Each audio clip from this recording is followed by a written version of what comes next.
going on, Knicks fans? How you doing? Welcome to another episode of Cap Rules Everything Around Me. Cream, get the money and dollar bills, y'all. I'm your host, Jeremy Cohen. It is June 17th.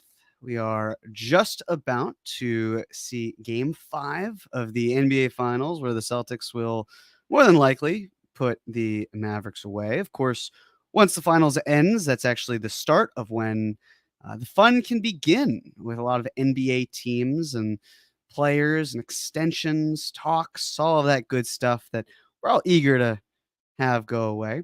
But we've got this fun episode today. I'm excited for all of your questions and looking forward to it. You know, the other thing about this episode, though, I don't know if you know this, but it's being filmed in 720p. Andrew, could you do me a favor and just tell me why why the episode of Cap or No Cap wasn't in 720p like all the others are? Because the streets are very upset. Because I'm bad at my job. Apparently, because I'm bad at my job. Everybody comes here to this YouTube channel, which the extent of which is two dudes looking at a PowerPoint, and they expect Mad Max Fury Road.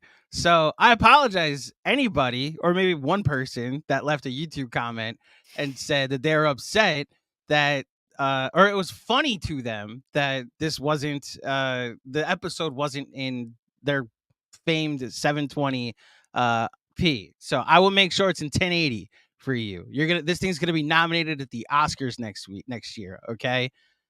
My goodness, you're gonna think Roger Deakins produced this episode. Everybody, you're just gonna look at two dudes looking at a PowerPoint, and you're gonna think you're in the PowerPoint on the transitions. My gosh, it's gonna be so lifelike. Well, thank you, Andrew. Apology not accepted. Do better at your job. That's what Tibbs would say. So yeah. I accept said ridicule. Just do better. That's really my one big thing. Listen, there's not a whole lot going on, which is totally fine. It's the calm before the storm. We've got the draft coming up in a little over a week, and free agency won't be too far behind. Of course, we have decisions on some contracts that will happen in between the draft and free agency. So we're kind of in a bit of a lull right now, which is good. You know, it's calm before the storm. Can't quite hate it. And in the meantime, happy to do the best that I can to get up here and blabber and see if it falls in line with your opinions or if it doesn't. Either way, having a fun time. So, Andrew, if we have questions, I'm more than happy to get the ball rolling. And we do. Alex, thank you very much for the super chat contribution. Denny Avdia seems like a great fit. Bogey's salary and draft compensation helps on both ends. Cost controlled, can fit in at the 5 when OG gets hurt. Think more 3 than the 5, but will only cost picks like White did for the Celtics. So talked about Denny Avdia and don't give me that not enough minutes garbage. Okay, so here's the thing. There really aren't a ton of minutes to go around. Avdia getting 30 minutes in Washington. He's not likely to get anywhere near that if he's with the Knicks, but for reasons mentioned, I like the player. I don't know if I fully buy the shot, but it's encouraging enough to the point where I'm curious. The talent-wise is good. You know, it's nice to have that level of depth, especially if the salary will keep descending, which it will. Again, I don't see him as more of a 5. I think he's really much more of a 3-4, can in spurts guard the 5, but certainly can't play it on the offensive end, not where the Knicks are at. But yes, I mean, if you could do far worse than taking Bogey's contract and turning it plus draft compensation into a rotation piece. Now, I just don't know if the Wizards are interested in dealing Avdia right now. They may want to hang on to him.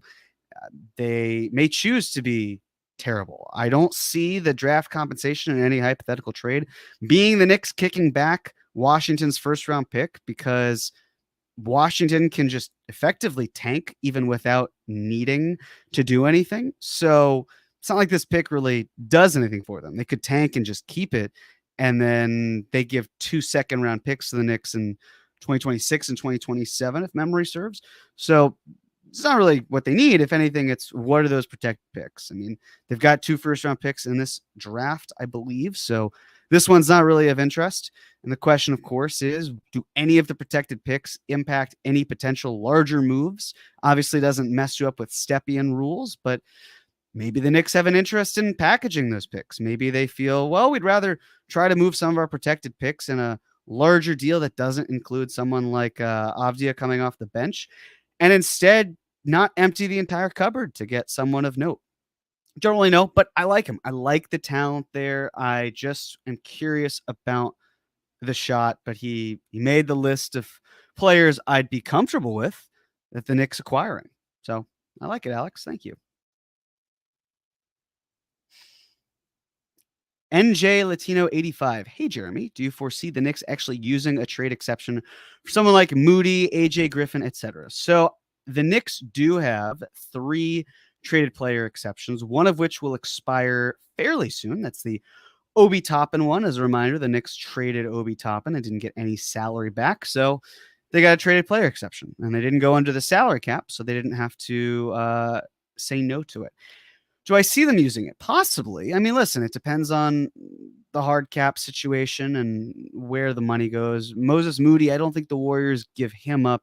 AJ Griffin would be a more logical candidate. The Knicks have kicked the tires reportedly over the last year or so, which makes sense when you consider the AJ Griffin senior connection that's been there and just kind of positionally where the Knicks are at. You know, I see AJ Griffin more as salary with his 4th year to kind of grease the wheels on something than I do about the actual talent in the building.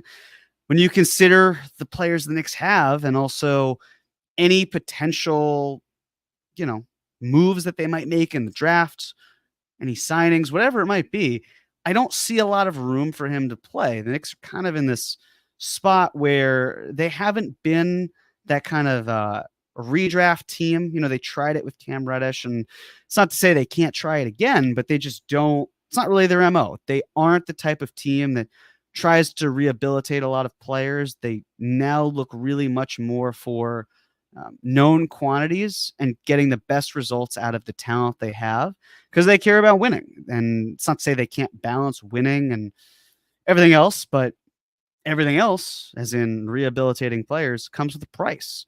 That price goes towards, taxes and apron stuff and all the ugly things that most people don't really care about, but the Knicks actually have to.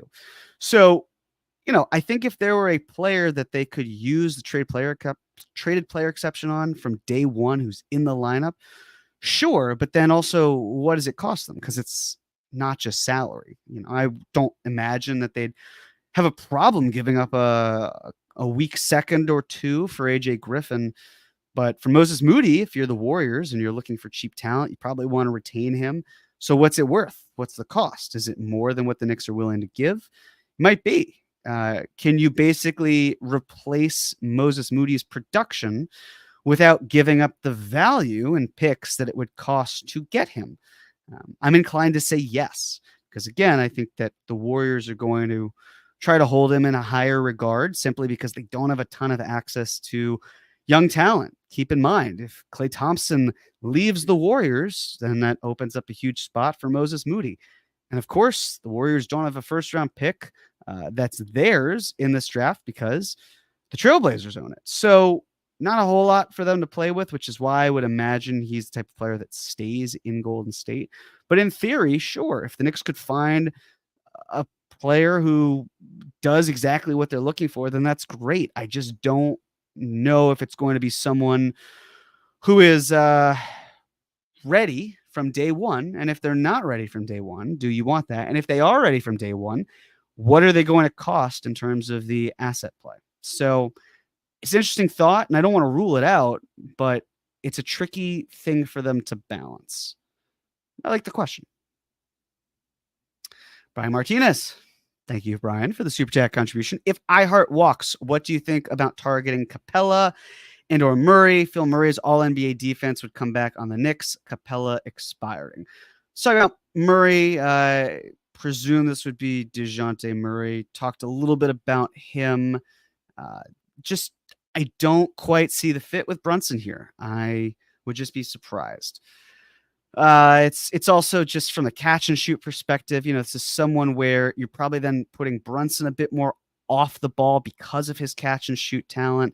So how do you scheme around Murray offensively? The talent outside of that is pretty good. He had a good pull up shooting year in general. I want to say over the last couple years, but generally speaking, it's fine, not great.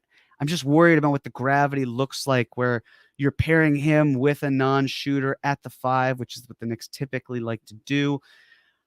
I like Capella, but not necessarily for the Knicks. I don't hate it either. It's really just from the Knicks perspective, essentially confirming that you have to guarantee Bogey to get Capella. That's fine. I don't anticipate him costing a whole lot. He's a center who doesn't shoot the ball, who really is about to turn 30, expiring, to your point, Brian. So, are we talking about the Nets' second-round pick? I think that's okay middle ground, but also based on how the Nets might be operating, is that second-round pick going to be in the early 30s, mid-30s? How much value is that going to have for the Knicks? Do they replenish their two-way contracts or their openings there? Is there a chance where they can get a good, cheap player? Of course, with high second-round picks, you don't have to worry about the first-round salaries that come attached with it. So it's tricky, but with Capella, he's a backup option. I've kind of sat in the thought process of I just don't see Isaiah Hartenstein walking, and I'll believe it when I see it. But with that said, it'd be irresponsible not to at least think, well, what if he does walk? Where does he go? How do you replace him? If you're Oklahoma City, the sign and trade doesn't really do you any good because you're then basically restricted to what the Knicks can offer. And it's just, even if it weren't the case, it's a problem. You could just offer more and Knicks can't really do much about it. So it is something to consider. Of course, I think Capella is an option, not my favorite option. Candidly, there aren't a lot of favorite options I have. If Isaiah Hartenstein walks, that's really bad for the Knicks. But I just feel like between C.R.E.A. and comments he's made in the past and his role here, that would be ideal. And of course, if it were OKC, I just struggle to see a major fit there, just based on how the Thunder operate. They're changing up their entire structure. I feel like they could get similar production in a lesser role with someone off the bench without having to shell out that much money. There's not a whole lot of trade value that comes with centers typically, unless they're really great offensively, more outside shot, or so elite on defense that they command a Rudy Gobert-like package. So I like Capella, but at the end of the day, if they're losing iHeart, that's a massive blow and tough for them to come back from that. But I like the question. Yes, Andrew. Can I ask a follow-up and just get your opinion on this? So is there any worry on your part that the Knicks wouldn't come correct with the full $72 million over 4 years to Hartenstein? I anticipate they'd offer it. Like the way that the market seems to indicate, I have no qualms giving him that full amount. The question for me is, does another team blow the Knicks out of the water? And does Isaiah Hartenstein say, look, this is just too much for me to pass up? Right. I agree with that's the worry. Right. Mm-hmm. And that's what we've tried to cover over the last 2 weeks is if they're willing to go the full boat, the worry isn't the Knicks matching because they can't. It's, does he like New York so much that he's potentially willing to take less? My curiosity is everything you're saying about OKC makes sense to me and to a lot of people, which is why I'm wondering, usually when you see these reports, a market is trying to be created.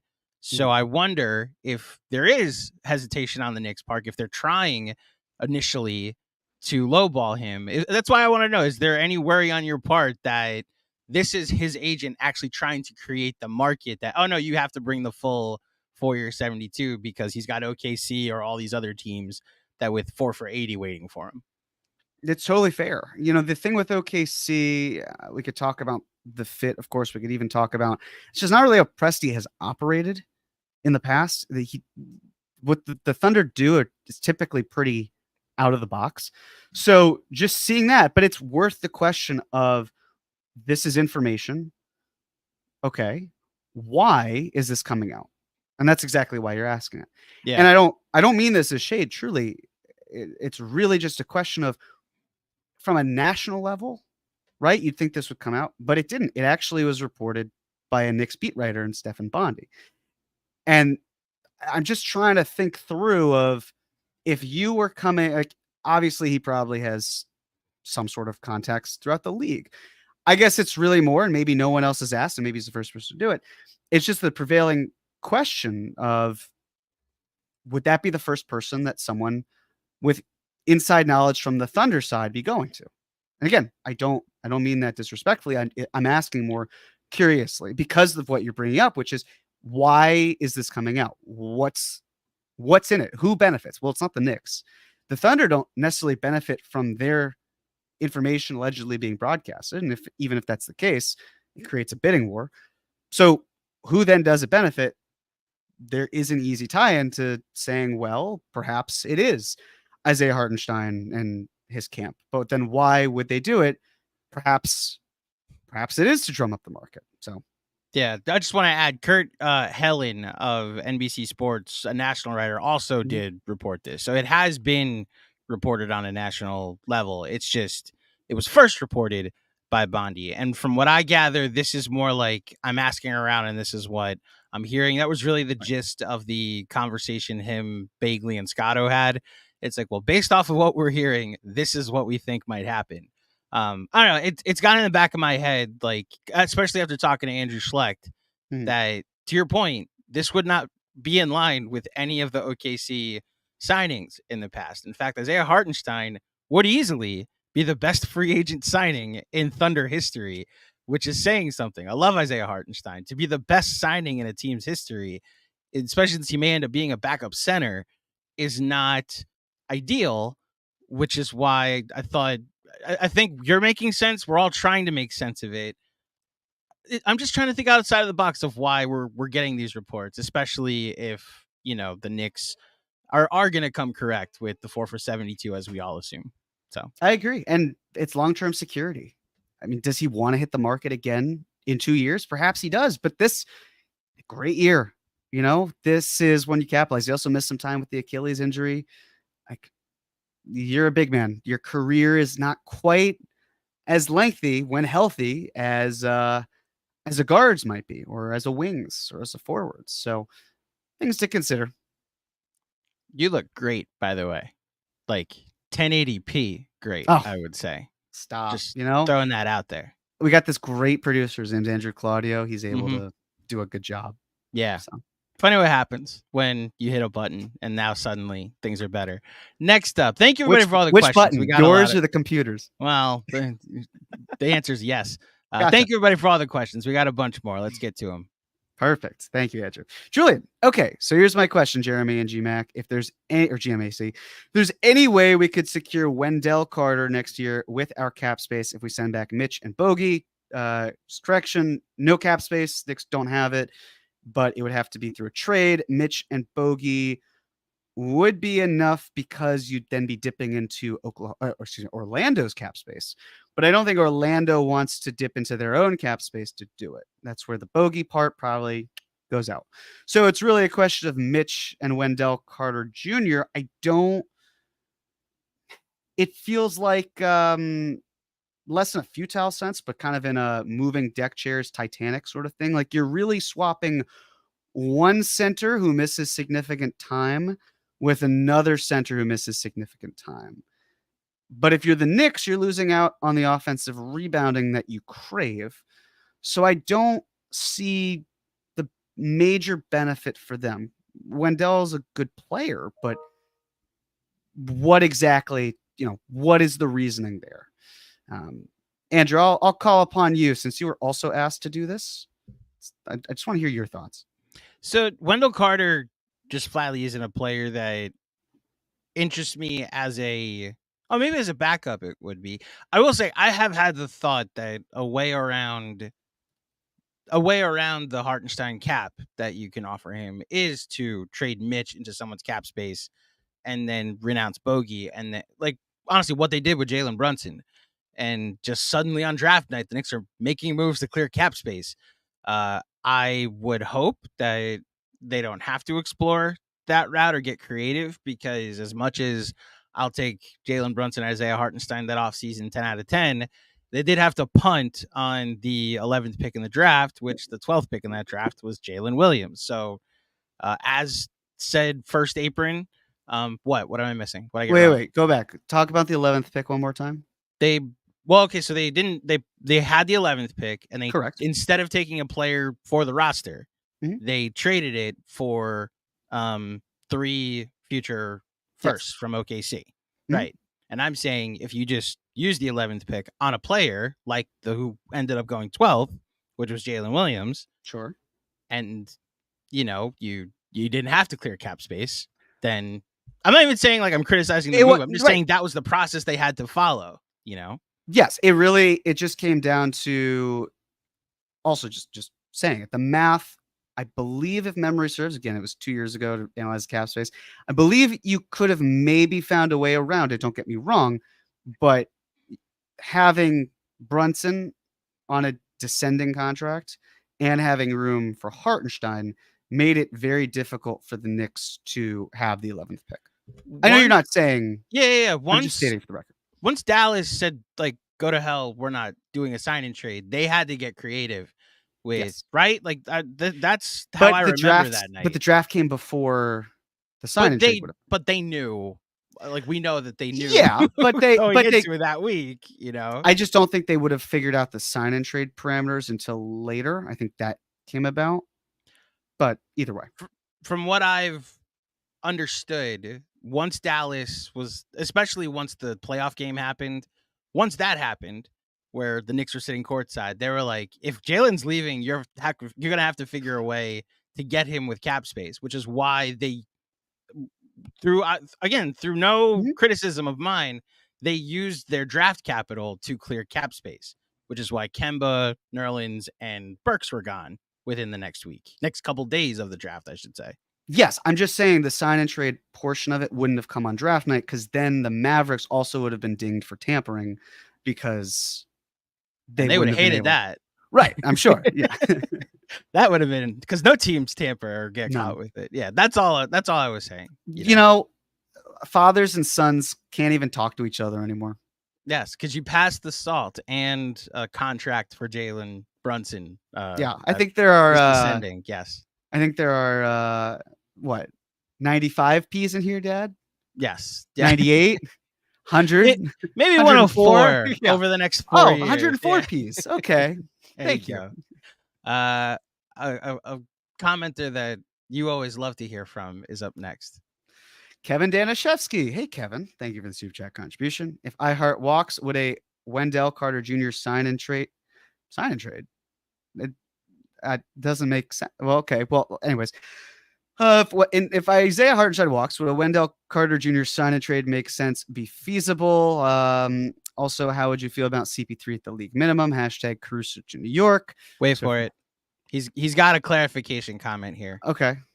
Meant to say double sign and trade. Andrew, you could show this upon the receipt of the super chat. What is the double sign and trade with Wendell Carter Jr.? He's under contract. I guess he's assuming, Kevin, clarify in the comments, but I'm assuming that this is like, actually, Kevin, I have no idea what you're saying. I just put the comment on the Let me start off Kevin, with the clarify part. Well, that's there. I just don't love the idea of a 6'39" point guard backing up Brunson. I think he'll potentially, assuming the Warriors non-guarantee his deal, go to LA, team up with LeBron, probably better suited, more playing time. For here, it flies in the face of what the Knicks have tried to do, which is for really a long time. Okay, yeah. So Kevin thought Wendell Carter Jr. is a free agent, not bad. He's not. That's okay. Just to focus on Chris Paul, just 39. That's older than the Knicks have targeted before. They obviously got Bogdanovic. He's 35. And I got Burks, who I want to say is turning 34 this year, 33. But even still, it's unusual for them to do that. They bank on a younger player. And Chris Paul, Hall of Fame talent, obviously. I just would imagine he'd rather go to LA. Keep in mind his family is more West Coast based. Clippers, Suns. Kind of funny also for him to basically do all of the Pacific teams, retire with the Kings, call it a day with all 5 of them. But I just don't love it for the Knicks. I think they can do better. Also, Chris Paul usually misses like 25, 30 games a year. I might be hyperbolic on that. I also might not be. I feel like he misses a ridiculous amount of time, and it hurts even more. As for Caruso, I just don't see why the Bulls are trading him. Not why. I just don't see the Bulls trading him. I think the time to have dealt him would have been at the deadline. Kevin has gone back and forth with me, believing that he is the player to put the Knicks over the top. And to that, I keep saying, I just don't see them moving him, first and foremost. And secondly, if it impedes their ability to chase stars, because yes, Leon Rose is still going to be looking for a player who is better than Alex Caruso. And if Caruso's next contract impedes the Knicks' star pursuit, then that doesn't help them. So hashtag Caruso stay in Chicago. We'll leave it at that. But thank you, Kevin. Nick P, let's go. Don't you think we have too much salary committed to the center position? Can't Knicks explore cheaper alternatives? I did mention that it is unusual for teams to have double-digit salaries committed to centers. I think that the Knicks, look, if you told me the Knicks traded Mitchell Robinson, I'd be surprised, not shocked. That's this season. If you told me the Knicks traded Mitchell Robinson next season, I would not be surprised or shocked. Just based on contracts, salary, all of that. Where I'm at this moment is I could absolutely see the Knicks retaining Isaiah Hartenstein, keeping Mitchell Robinson on the books, and then just bringing back Precious Achiuwa on a cheaper deal. I don't think it's a matter of if with Mitchell Robinson. I hope it is. I hope that Mitchell Robinson plays 80% of the games played. The past precedence tells us he's probably going to miss a little bit more time than that. So with that said, you want to have depth, and it's harder to trust rookies. We know that's not Tibbs's thing. It's not to say the Knicks couldn't trust a big man, but go with cheaper alternatives. Find moves around the margins. Precious Achiuwa is more of a margin play in my mind. Yeah, ultimately, I don't think the Knicks can coexist with centers earning a ton of money. I think they can get by this year. This upcoming year, that is. The following year, I'm more apprehensive about it. But it doesn't mean you should change up all your plans because you feel like they're putting too much money to the center position now. Just slow roll it. See how it goes. Also, Mitch's value off last season is tough. JG, Nick Claxton. If Mitch or iHeart leave, my assumption is that if iHeart does leave, Nick Claxton would get more than the mid-level exception, which we're assuming is the max the Knicks could offer him. I think Nick Claxton stands to make more than $12,859,000. I think the Nets would be able to top that with the rights that they have. So I don't see him as a viable option for them. Also think another team with cap space, if they really want a Nick Claxton, could outbid the Knicks for him. So I doubt it. JM. Thank you, Jay, for the super chat contribution. If iHeart leaves for OKC, can we generate a TPE with his outgoing salary? If we do lose iHeart, then Naz Reid and salary for Bogey and 1 to 2 protected firsts. Okay, let's start with the TPE. Could generate a TPE, but it would have to be a sign and trade. I'm just skeptical a sign and trade would happen given the financial limitations that come there. If I'm the Timberwolves, I don't want to trade Naz Reid, and there's really no need for me to. Keep in mind as well that Michael Bloomberg, former New York City resident and mayor, and pretty sure he was a Red Sox fan, but actually, no, I know de Blasio was. Bloomberg, doesn't matter. Anyways, Bloomberg is now signed on to likely help run the Timberwolves. And I don't know if people know this, but Michael Bloomberg has a lot of money, a lot of money. So if the Timberwolves needed to be financially bankrolled, they could. Naz Reid does have a player option, which not this year, but next year, which assuming he doesn't take would cause some problems for the Knicks. And with the trade, the issue that John and I talked about when it came to Karl Anthony Towns, in this situation, if the Knicks did Naz Reid and Bogey for 1 to 2 protected firsts, the Knicks would be sending out more money in this case, which is fine. But from the Timberwolves' perspective, it would hard cap them in a place where at the first apron where they can't be hard capped. So that trade just doesn't work for them. If anything, again, the Wolves aren't going to do this. But if the Wolves had to do this, you'd have to probably do a 3-team trade. Knicks dump Bogey into another team's cap space. Knicks acquire Naz Reid. Timberwolves get something that is less in salary than Naz Reid. But I just don't see why they would do it. He's been great for them. Doesn't make much sense to me for why they would trade him for that. Doesn't help them win in the present and doesn't really do a whole lot for them in the future, especially the protected picks. Hard to know where they fall, when they occur. Just that's not an appetizing package for the Timberwolves if I'm Minnesota. But I get the Naz Reid interest.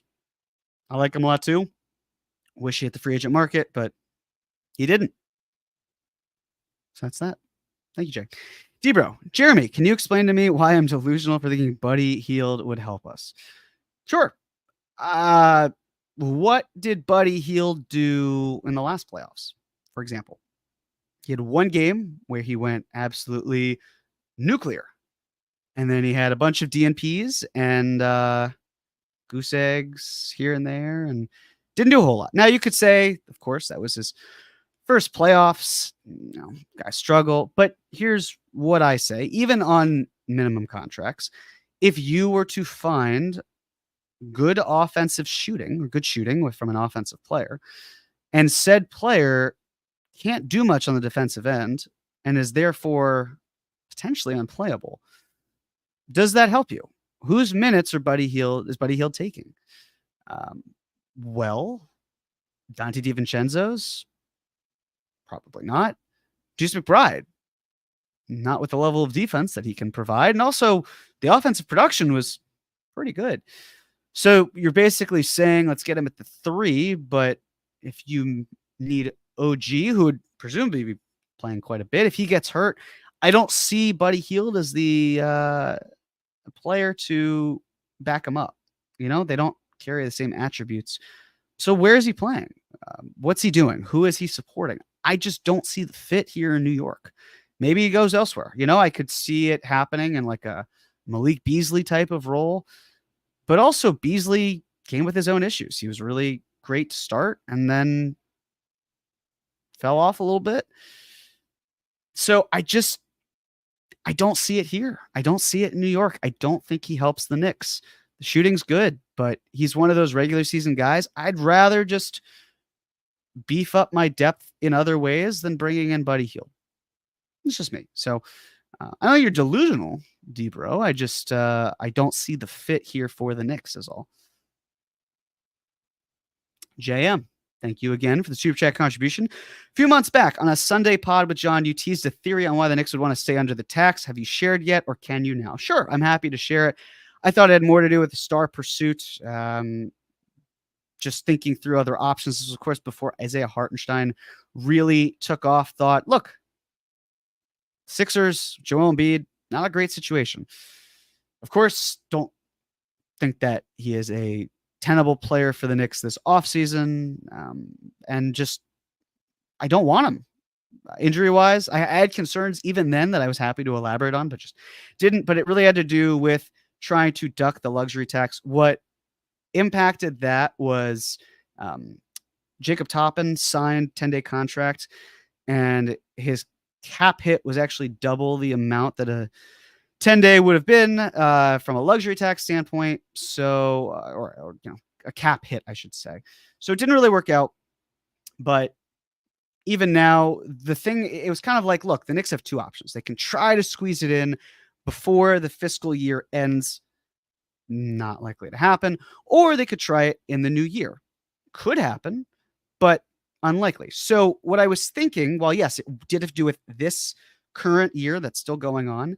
While that wound up not happening at all, and likely won't happen, it didn't crush any star pursuit because they could still do it in the new year. It was just a matter of, hey, are you going to leave the door open or not? And the Knicks decided, nope, we can't because we have other cap hit stuff. So it's just not a feasible option. They could still do that this upcoming summer, July 1st and beyond, really. But I just don't see it based on the names that we've run through. Could absolutely be wrong. But yes, Jay, it had to do with more the star pursuit. And it didn't just have to be Joel Embiid, to be clear. It could have been other options. It was also going to be before a lot of the CBA stuff kicked in, with at least the new CBA. But the Knicks can find ways around it. So it's not like they shot themselves in the foot. It really was just, they're not going this route. That's okay. Not going on the tax this year. Expect them to go into it next year. They can still add stars. They can still do other things. Not a huge worry. But that's essentially where I was at, thinking, hey, if there were a star in that moment, it was more thinking of Joel Embiid. Could they do it? Became less likely, but not completely impossible. And then the door closed for this year, but now it's still open. But honestly, hope it's not Joel Embiid, because the injury, talent's undeniable, injury risk, and just the overall pettiness I have, just, I'm good. We're good. But hopefully iHeart stays. And again, Jay, thank you. Thoughts on Big Brain Theory? C.A.A. leaked iHeart / Thunder to give perception that wasn't a lock he returns to New York. There's no conflict of interest. Andrew and I mentioned that towards the top. Yeah, definitely possible. Why else would it come out? Where did it go to? Didn't go to national writers. Maybe it does. Maybe it goes national reporters, but it didn't. And, Stephen Bondi's also had scoops in the past. He's been able to break news. So not suggesting that there's no merit to it. Downey made it up. But yeah, who does it benefit? More money definitely would benefit Isaiah Hartenstein. That is for sure. And Jay, again, any OB TPE uses you can think of before it expires. AJ Griffin was mentioned earlier. I think the only reason you'd probably do it isn't because you see him as a really good talent fit. It's to stack a little bit more salary to use to grease the wheels with the whole second apron in the 25-26 season. But that's very galaxy brain of me, so I won't elaborate too much on it. But probably not. I don't think there's a ton that's there. They could. Again, I would more likely recommend going the route of the MLE. And other than that, though, it's finding that level of talent that fits in there. They have more time if they used another TPE, like the RJ one or even the Malachi Flynn one. But the Obi one is the largest. So I can understand why, if you're the Knicks, you would want to use that one, because a lot of moves happen in the offseason, and that's the one that gives you the most luxury in terms of trading for talent. But I just can't think of a ton of uses for it, because not a lot of talented players making that much that are likely to be on the move and can squeeze into that. And Jay Latino, 85. If they are able to push the deadline back, are there ways to trade Bogdanovic to teams in financial crunches as a mean to provide salary relief and we can get an asset? Probably not, unless it were a larger salary that was worse. And by larger salary, I don't mean like Zach LaVine level. I'm talking more like, if you were, say, the Hawks, and you wanted to move Clint Capella, and you didn't want to take more money back because of luxury concerns, that's something you could do. But the Knicks would be probably giving up more value because Capella's a better player.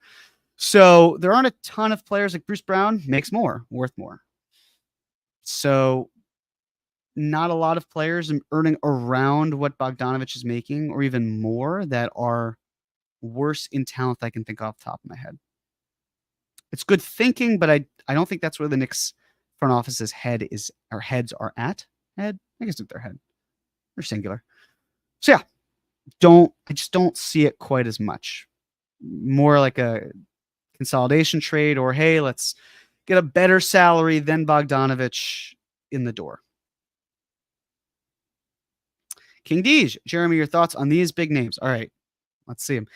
Kuzma, Levine, Ingram. I don't know if they fit or not. Okay, Kuzma, let's start. Unless you're moving Julius Randle, I don't see the logical fit. You don't have OG, Kuzma, and Randle. Those are three guys who play like fours.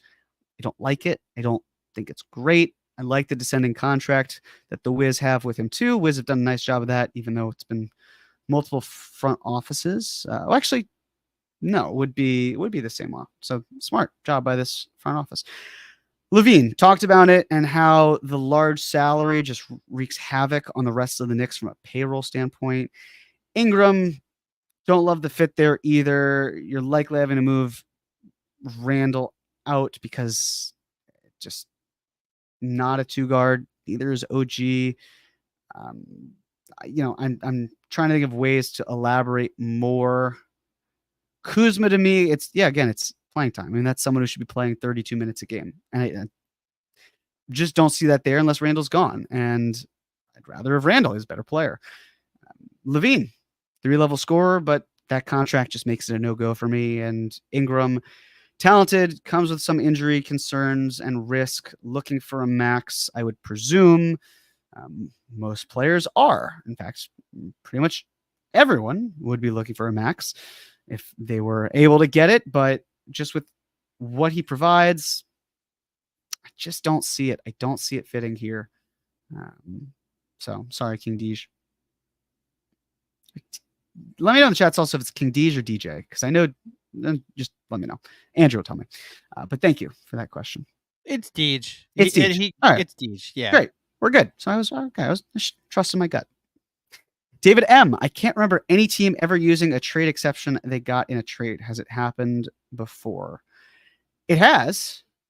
But of course, I'm just absolutely blanking on it. I want to say, gosh, I assure you it has. But in this one moment, it's like saying, what's your favorite movie? I've got tons of favorite movies. I don't know. I literally don't know. My mind is blank. But I can assure you trade player exceptions have indeed been used. Yeah. But of course, mine's blank. So I'm sorry, David. Prometheus, if the Knicks split mid-level exception to get two players, who would your dream fits be with that salary within 12.9? Jeez, dream fit. I talked about Isaac Okoro on the podcast. I like him a lot. And I understand, just for one moment, there was probably a muted reaction from some because Isaac Okoro, not the sexiest of talent. You know, like the idea of, wow, sat through 2 hours of a cap or no cap, and you want Isaac Okoro? Really? And to that I say, well, we also have gone through a litany of names on why they don't work and a good process of elimination, but I digress. The main thought here is the Knicks did something really unsexy last offseason, which was they traded Obi Toppin and they used the mid-level exception on Dante DiVincenzo. And the prevailing feeling after all of that, if you remember, was, well, what's next? And then that's it? That can't be it. And then, I guess that's it. So it's not like the Knicks have done understated moves before. They have. In terms of dream, I mean, the other dream is, can you carry that traded player exception into the regular season and find talent that's there? I mean, when Wembanyama fits into that, that's my dream. It's not going to happen. So what would it be from like a realistic dream standpoint? I like Okoro a lot. Think he could fit in there. If you wanted to use, I mean, that's the thing. If he takes up the majority of it, you've got a sliver left. Like, yeah, if you found a second round pick and you didn't want to use a second round exception on them, use the rest of it. And I know that might sound silly, right? Like your dream is Isaac Okoro and signing a second round pick using the MLE. For the purpose of this exercise, sure. Yeah, we could do it. It's just such a small chunk of change that it's hard to work with that entirely. But I'd also love to be able to use this traded player exception. The problem is there aren't a lot of good players that fit into that amount that make total sense. So, yeah, that's the dream. Isaac Okoro. Speaking of which, Dirty Dancer, do you think Okoro actually value is only $12.9 million. Well, my question is, how many other teams are giving him more than that? It's definitely possible that some do, right? If you look at the cap space teams, maybe OKC decides, no, we love Isaac Okoro. But also, if you're Oklahoma City, do you want to instead, with the 12th pick in the draft, isn't that better to draft a player who has a higher ceiling than them? I mean, a lot of their picks have been higher ceiling players. You've got a great core, might as well go higher ceiling and keep it as is. Okay. OKC under, we got them covered. Orlando doesn't strike me as a great fit there. Utah, maybe, but they also probably restructure Lauri Markkanen's contract using their cap space. That will cut into it. So I don't have a ton that they can do there. I'm trying to think of other teams that have cap space. Charlotte, if they do, doesn't strike me as the best option. Detroit, maybe, but they've also got younger players. Like, is he going to take time from Asar? I don't know even if the front office likes Asar, but would that make sense? Does he want to go there? He could. I mean, how much money are you also paying him? Are you paying him 13, 14, more than that $1 million? What does he want, Isaac Okoro? Does he want to win? You're not going to do that with a lot of the places that have cap space, other than, like, yeah, Philly could be an option. But then do they want to keep guys in house? Are they going to go after Kentavious Caldwell-Pope if Paul George doesn't work out? I'd pick Kentavious Caldwell-Pope over Okoro personally. So I just don't know what team is giving him more than the mid-level exception. Again, he's good, but I just don't know if he's more than mid-level exception good. Like, not to say that Dante DiVincenzo set the market. They're not very similar, but DiVincenzo signed for less than the full mid-level exception. Again, it's not like, hey, because DiVincenzo did it, that means the market's that way. I just don't see a team that's offering more than Okoro. And if they do, I'd be pretty surprised, borderline shocked. But the talent's there. I don't think he's more than mid-level talent. But it's a bad free agent crop. So we'll see. JD, isn't Okoro restricted free agent? Cavs will just match. He is. JD, I implore you to watch the Cap or No Cap that we did, myself and John, that came out today. The reason being, the Cavs have a pretty tricky financial situation coming down the pike, and they could just match. They could also sign and trade him using the traded player exception, which is really just the mid-level exception. They could generate a TPE out of it, and then potentially even get an asset out of it. The finances are tough. They are likely looking at, especially if they upgrade the roster on Dante DiVincenzo and, oh my God, Donovan Mitchell. It's been a long day. I had like 10 meetings today. So they could do that with Donovan Mitchell, not Dante DiVincenzo. But the problem there is they have to allocate money to all these players. Where's it coming from? Where is it that they don't get launched into the second apron because they have Isaac Okoro, potentially a seventh, eighth man on their team? I would, if I were them, I would look at replacing Okoro with a first-round pick. And now I don't think that first-round pick is going to see a lot of time because they're a rookie. And usually rookies on good teams sometimes do, but not always, see good playing time and contribute to winning basketball. But I just wouldn't prioritize Okoro if I'm the Cavs because of the other financial commitments that they're owed. If they got Brandon Ingram and they traded Jared Allen and Karis LeVert, and then they got to pay Brandon Ingram, and they're deep into the second apron with Isaac Okoro, that doesn't help them. So what do they have to do? They have to dump salary. Might as well just get traded player exception, get a nice pick, and leave it at that. Andrew's saying the Fournier to the Celtics was a trade player exception, and it was. The Knicks did facilitate a sign and trade with Fournier, but I don't know if the Celtics used all of it. I know that they might have used a portion of it. They also might have let it die. They tried to put a player into it, but it didn't work. I don't believe it worked. It's like a good player too. So I know that that teams have used them in the past. I'm just blanking. Like, I'm pretty sure, for example, that the Thunder when they took on Davis Bertans, took him into the trade player exception and stayed above the cap. But I can't, again, my mind is completely blank because I know that they've done it. It's happened several times, lots of times. That's it. So, JD, that's the reason. Juanon, appreciate the super chat contribution. Hypothetical. Let's say we know we aren't going to extend Julius Randle and want to turn him into multiple pieces that fit Tibbs. Where do they look? Why is this unrealistic? Thanks. #fire Tibbs. Okay, so with Julius, the thing that the Knicks have always tried to do, just in general, is trade up, not trade down. They don't try to trade talent for pieces. Usually, what the Knicks know, and this is oftentimes the case in the NBA, a dollar is worth more than 4 quarters. You might be thinking, well, Jeremy, a dollar, 4 quarters, 4 quarters of a dollar. That's the same thing, but it's not, because star talent usually gets there. You hope that you're getting 4 quarters here, but a lot of times in star trades, the quantity is not the quality. This isn't a Herschel Walker situation in the NFL where, Cowboys traded Herschel Walker to, I believe, the Vikings, and the Vikings traded all these picks that led to the Cowboys becoming an undefeated team. Now, Andrew, just curious, was 1080p a thing when the Cowboys last won a Super Bowl? I'm pretty sure 480p wasn't available back then. Yeah, I don't even know if 16-bit was a thing. It's been that long.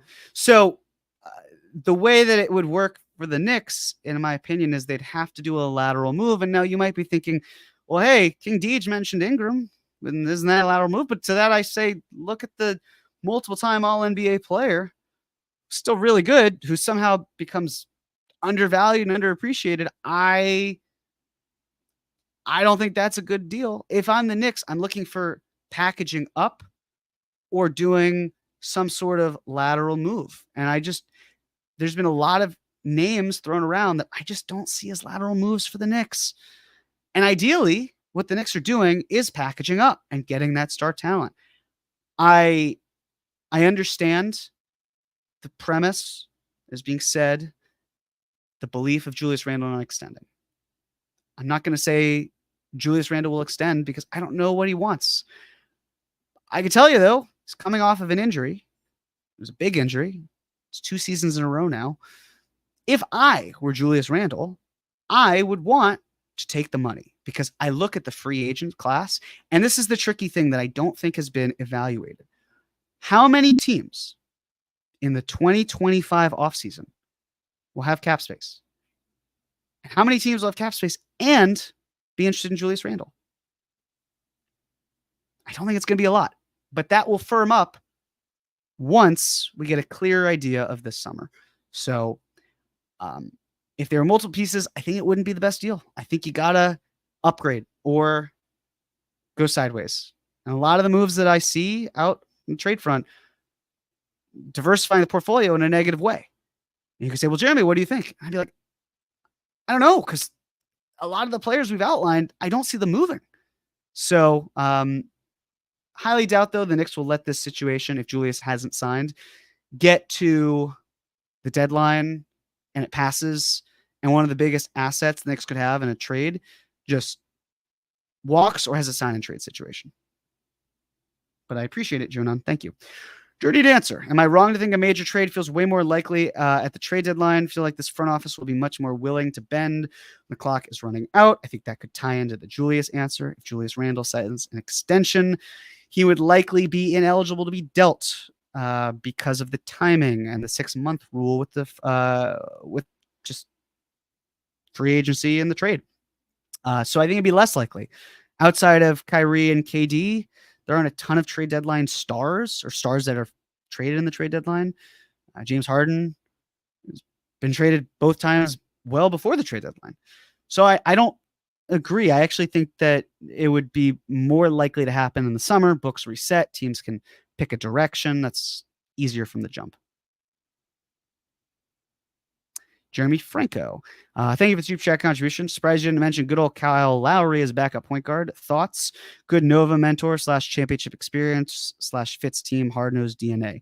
Because I don't think he's leaving Philly. And also he is 38 years old. So for the same reasons that I'm not really in favor of Chris Paul and didn't mention him, I didn't mention Kyle Lowry. There's talent there. He's really good. I'm sure he'll get some sort of contract. Again, I think it'll be a minimum contract. But like good Nova mentor, who is he mentoring from Nova that isn't already established and knows what they're doing? Like, Josh Hart, 29 years old. Jalen Brunson, believes turned 28. DiVincenzo, I think he's 27, 28. Like, they don't really need a mentor. If anything, it's just, well, they might want to come because of the Nova connection, but I just don't see a lot of these guys, especially because the Knicks are maturing as a team that need that sort of mentoring. Championship experience, sure, comes in handy, absolutely. But just not enough to move the needle, especially when he's so much older. Just doesn't really make a whole lot of sense in my mind. He's a good player. Thank you, Jeremy. Kevin Januszewski, thank you again. Non-current New York related question. Any chance IQ leaves Toronto? I just don't see the Raptors letting him go. Maybe a team like the Spurs does it. Add to my comment, or Obi from Indiana. I think Obi more likely to go than IQ. More just because is another team going to offer him something? Like, talk about 3-point shooting and some size. Are the Thunder going to throw him $15 million? I mean, I wouldn't necessarily think so, but like, I just think it's more likely that the Raptors retain the guy who they see as a point guard starting for them than the Pacers, who have Pascal Siakam who needs a max and Jarris Walker. Like, if anything, I wouldn't be shocked if Obi Toppin were signed and traded somewhere else, because you're not going to have Jarris Walker languish on the bench for another year. And Siakam is Siakam. He's going to see time. Like, yeah, maybe you could play them together. Is Siakam going to see time at the 5? I don't know. I doubt Jarris Walker will. So I just, I'd be surprised. Sorry, I shouldn't say I should be surprised. Let me walk that back. It wouldn't shock me at all. No, I said I would be surprised. It wouldn't shock me at all if Obi Toppin just got too expensive for the Pacers, even though they're in a good financial position. It really just comes down to role and talent on the roster and all of that, which would be ironic because, yeah, it's not ironic. It'd be kind of funny. But thank you, Kevin. Kev Words, appreciate the super chat contribution. I like the idea of adding a non-point guard bench scorer / playmaker. The idea of continued Deuce development may be a little slept onto. What does a Deuce step up change how we look at adding talent? I am usually of the mindset of just add talent on the margins where you can, just because look at how many players were injured and who is left. Keep playing Deuce. He deserves it. I'd like to see Deuce get into the 20, 25 minute range, or at least stay around there.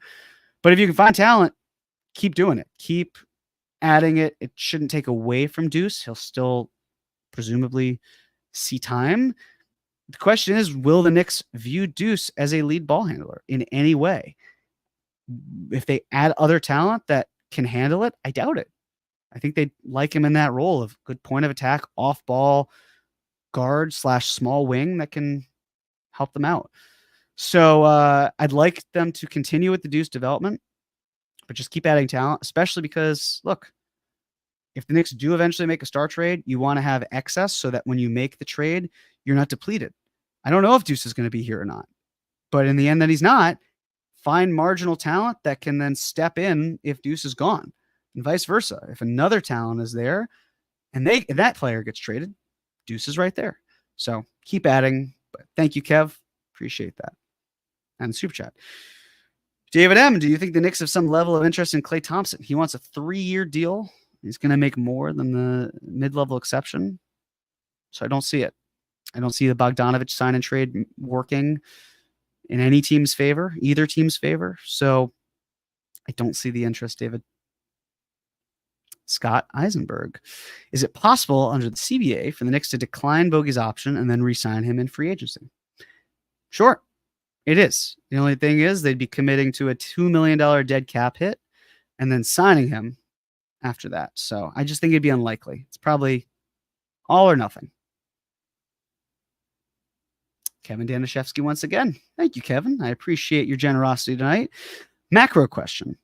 Obviously, this front office has done a wonderful job, and if you've been a staunch advocate. However, what would your main critique be, if anything? Main critique. That's a good question. I think there is something to be said of the draft pick situation. I get it if they just didn't like the level of talent, but it could have helped them. It's not something that I'm like beating them over the head with. I think the biggest thing was honestly the 2021, or actually I should say 2022 trade deadline. That was probably my largest critique. The stress of the season, the annoyance with nothing really happening, adding Cam to not play him much, punting on the season. Like, I get it though, if everything collapsed in on itself and no one's value is really there. That's a problem. I would also say maybe just how the RJ Barrett trade, how the RJ Barrett extension came about. It felt awkward, felt misplayed. I didn't have an issue with them not trading for Donovan Mitchell. But how it then went of like, here's the ultimatum, and we've signed RJ Barrett in September when everyone else does it either in July or October. It was awkward, but it was fine. Like, there's no, oh my God, I can't believe the Knicks didn't do that, right? Like, we could talk about trading out of 11 like Andrew did and Jalen Williams and all that. But if I told you that financially the Knicks were better off and had to trade out, not had to, but it was more likely to build a team with Jalen Brunson and Isaiah Hartenstein than getting Jalen Williams. If you're picking Jalen Williams over Jalen Brunson and Isaiah Hartenstein, I don't know where your head is at. But other than that, I mean, like they've escaped. The real question is, what star talent will they get in the door, assuming they get star talent in the door? So I'd say, Kevin, those are my critiques. But thank you. Dave Y, do you think the ascension of JB and how we looked in January has taken the superstar trade off the table? Because to me, very few superstars who would fit and would be even remotely available. Maybe right now, things also change. If you're telling me, or asking me rather, if the trade is off the table because of Jalen Brunson, I would say probably not. Leon Rose was brought to New York not to bring stars. Leon Rose was brought to New York to build a contender. He's done that. But also, the guy who ran C.R.E.A.M, who's got all of these assets, he's not going to bring a star. Or at least he's not going to try. I can't see it happening. I feel as though he will absolutely try to bring a star to New York. Another one, because the Knicks have one, in Jalen Brunson. Because we could talk about role players and the talent that comes there, and Knicks have some excellent role players. You look at Boston, they've got role players that are great. But what do they also have? Jason Tatum, underwhelmed, but we know that he is a top player, first team All-NBA this year. And Jaylen Brown. Those are two really good players. The Knicks have two really good players in Jalen Brunson, Julius Randle. My operating theory, and this is no shade to Julius Randle, who I really like quite a bit and will be frustrated to see go. But of course, if he goes and it's for a better player, I understand. If you can get a player better than Julius Randle, you're cooking. You're in a great spot and you're able to retain the core. Fantastic. So I don't think it's off the table. And things change, you know? Like, how many years was it that Damian Lillard, not saying he's a superstar right now, or at least played like one last year, but how many years is it he's hitting the block and he never did? And he did. I look at Milwaukee. Is that going to implode? I look at Phoenix. What's happening there? other teams that I'm sure are out there where you're just kind of scratching your head thinking, what if it happens? And you can say, well, there's a lot of competition with other teams. I'd say yes, but also I like the Knicks odds in terms of what they do. So we'll see. But I don't think it's off the table, nor should it be. King Deej, Andrew, sadly, I got to ask another batch of names. All some chicken wings. Also, one of my friends who listens to the pod, Doug, he chastised me. He's like, why didn't you mention the wings at T-Squared Social? Because the wings are really good. Those Buffalo Dill wings, fantastic. Highly recommend you going there. So shout out to them. I'm actually hungry just thinking about it. Andrew Wiggins, Malcolm Brogdon, I guess, and back again. PG-13, all the usual suspects from before noted, worried about all their health. Andrew Wiggins, we talked about him on the cap or no cap. The amount of money that is invested in him leads me to believe not going to happen. You're not going to likely bring someone earning $25+ million off the bench. Malcolm Brogdon also agreed with the injury. He's earning $22 million. It's a lot to bring off the bench as well. Also an expiring contract, which means, what does that mean for your star pursuit next summer? If that's what you want, are you flipping him again? Extending him? I wouldn't extend him. And then PG-13, Paul's are very good. Fred Katz and I talked about this on Fred's pod, Katz and Shoot. If you haven't listened to it, highly recommend it. We had a lot of fun doing it. We just don't see PG-13 as a viable fit. The talent is great. You know, he was healthy this year, which is part of why it wouldn't shock me if he then weren't healthy. But you got to pay him. It's a lot of money for a guy in his mid-30s. And it's just not my preference. I don't want to sound picky. Truly, it's just, that's your window. Your window is 2 years. And I think if the Knicks play their cards right, they could be a great team this year, challenge Boston in some capacity. Not saying they'd necessarily win, but you just never know. And then they have their chips where if that superstar, if he becomes available, if one becomes available, that's where you go in for him. So would hope it's someone who's late 20s, early 30s, not 34. That's my hesitation with Paul George. Sumit Chawla, thank you for a great cap or no cap. Thank you, Sumit. I appreciate that. I always love doing them. They're a lot of fun, labor of love, but it warms my heart to see so many people enjoying it and the comments that come of it. It means a lot. I care a lot about this stuff, and I know you all do too. And I feel like you are owed, you're owed the best. And I try to do the best that I can because why not? Life's too short. I never see it as competition also. I love the other pods that are out there because, like I always say, Knicks fans will consume 25 hours of content in a 24-hour day. And yeah, just the fact that people take 2 hours of their day, or even 2 days if it takes them more time to digest it, to listen to John and myself ramble on about things that we enjoy. Can't ask for anything else. So thank you, Sumit, and thank you for everyone else who spent their Monday night, or depending on where you are, Monday afternoon, Tuesday morning, listening to me jabber again. But it's a lot of fun as always. Thank you, Andrew, for all your hard work with the 1080p. It means a great deal to have you supporting me. We've got some great content coming up. I know Chris has some awesome interviews lined up. He'll do Dream at some point. John will have some excellent content too. We're in the home stretch. We're going to make some magic happen here. So thank you all. Appreciate it. Like, review, and subscribe. If you haven't, leave that 5-star rating, and have a wonderful evening. And let's see if the NBA Finals can go another few days, or if it's destined to end, and in which case, basketball's over and the season's behind us. So, thank you very much. Peace out.